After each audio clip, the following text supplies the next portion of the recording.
Well, I don't know about y'all, but I am still trying to believe that today is Christmas Eve. I feel like this last month has flown by, so much so that for the first time in my adult life, I do not have Christmas lights up on my house. And that is crazy because I love Christmas lights. It's one of my favorite parts of the holiday season. I love the fact that they're so romantic and charming. They just put you in a good mood when you see them.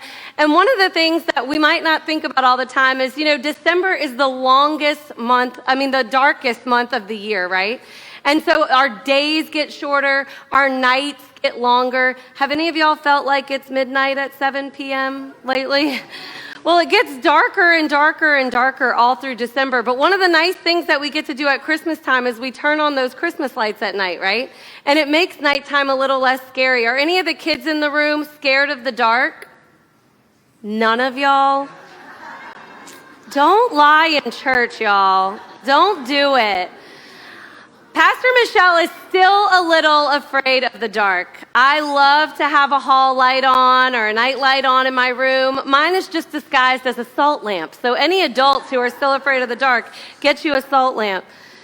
But we grow, and as we grow up, we learn that the scariest dark isn't always the physical darkness at nighttime, right? Sometimes things come along in life, and that dark is even scarier than the real life dark that we experienced as a kid.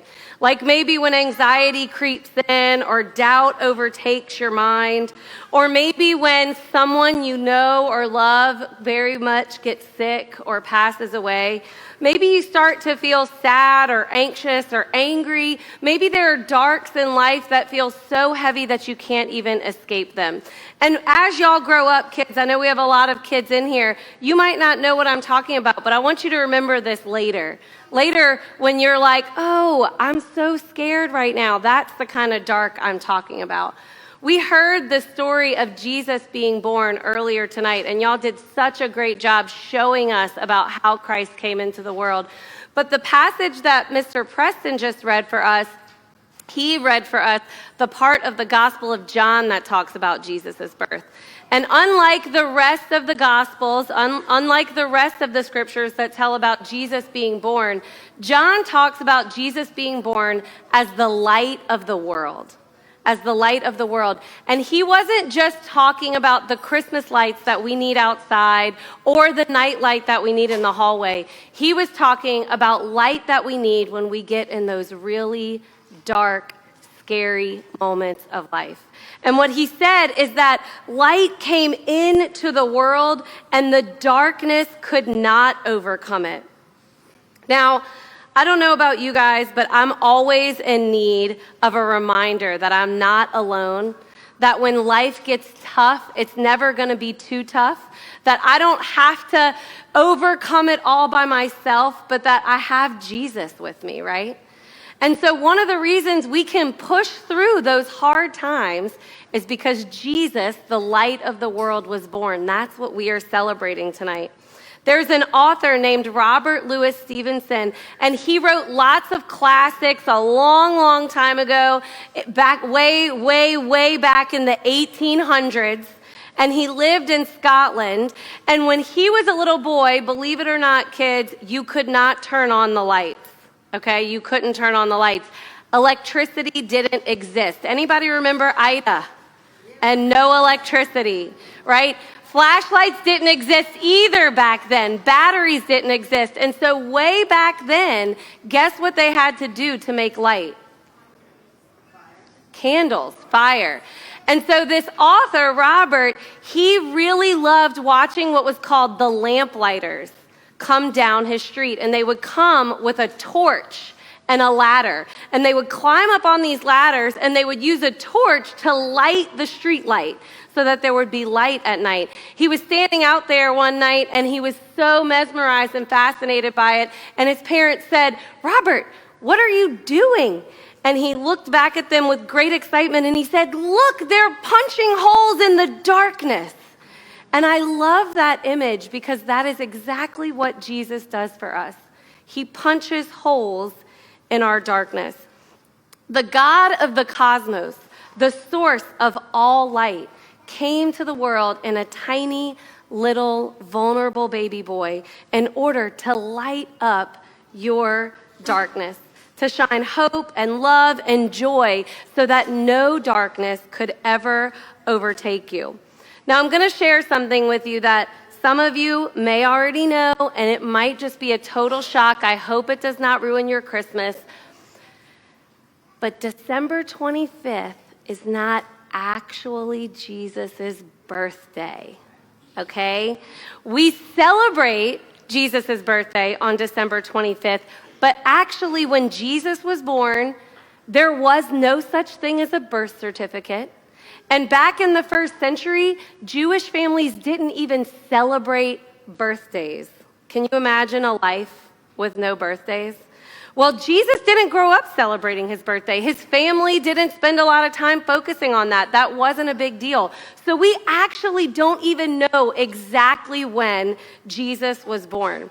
The reason we actually celebrate Christmas right now in December is because when the church was born, they started feeling this longing to commemorate when Christ came into the world.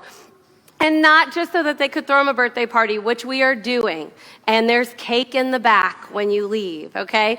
But they wanted to commemorate when God's light came into the world and when that promise came that our darkness would never overcome us. And so the very first Christmas happened a while back while we were functioning on this whole other calendar. It was called the Julian calendar. Now we are on the Gregorian calendar. But back then on the Julian calendar, the winter solstice was on December 25th. And the winter solstice is the longest night of the year. It's the darkest night. It's the time when the dark lasts the longest. And so a lot of people think that the reason the church chose December 25th or the winter solstice for Christmas was because it was a pagan holiday. Have any of you adults heard that before? Yeah, and it was, I'm not going to lie to you, it was a pagan holiday, and there were lots of festivals around that time. But I also want to remind you tonight that on the winter solstice, a turning point happens. See, every day up until the winter solstice, the days get shorter, the dark gets longer, the dark gets darker. But on the winter solstice, the heavens themselves declare that light conquers the dark. And day starts to take back the night. And the night doesn't get any longer. It gets shorter and shorter and shorter from there. A lot like the scripture that Preston read for us that said, light shines in the darkness, and the darkness did not overcome it. Yesterday, I got to do something really special that I had never been able to do before for Christmas.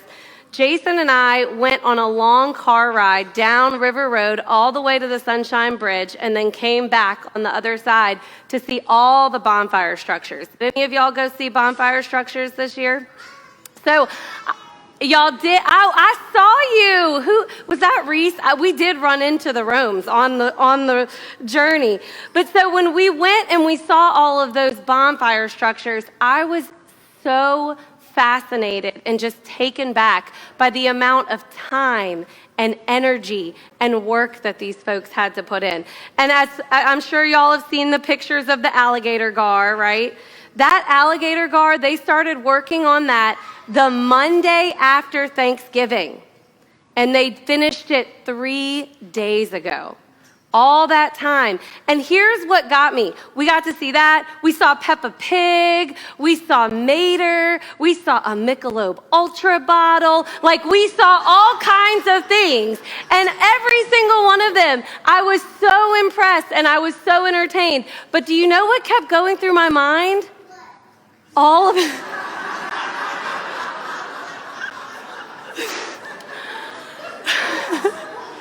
I asked. What kept going through my mind was that they were just going to go up in flames. As of right now, because of the weather, they are nothing but a pile of muddy ash on the levee. And I just can't even believe that people put all that time and energy in that for it to be gone. But as we drove down the road, I looked over to Jason and I said, but isn't this just what the Christian life is supposed to be? Are we not, as the people who know Christ, as the people who have received the light of the world, are we not meant to pour ourselves out so that we can shine brightly in the dark? Just like those Christmas bonfires light the way for Papa Noel, it is our job to light the way for other people to come to know Jesus for themselves, to receive that light. And yes, it is work. Any of you in here who are ever tired and burned out by church, I get it. I get it. But I want to say to you tonight that no matter how tired you get, no matter how much you think you just can't give anymore, when you step back and you see what happens when light is shined in the darkness, when the love of light is shared around a community, when you see the change that comes to another person's life, to a community of people, to a small group, to our own church family, it is more than worth it.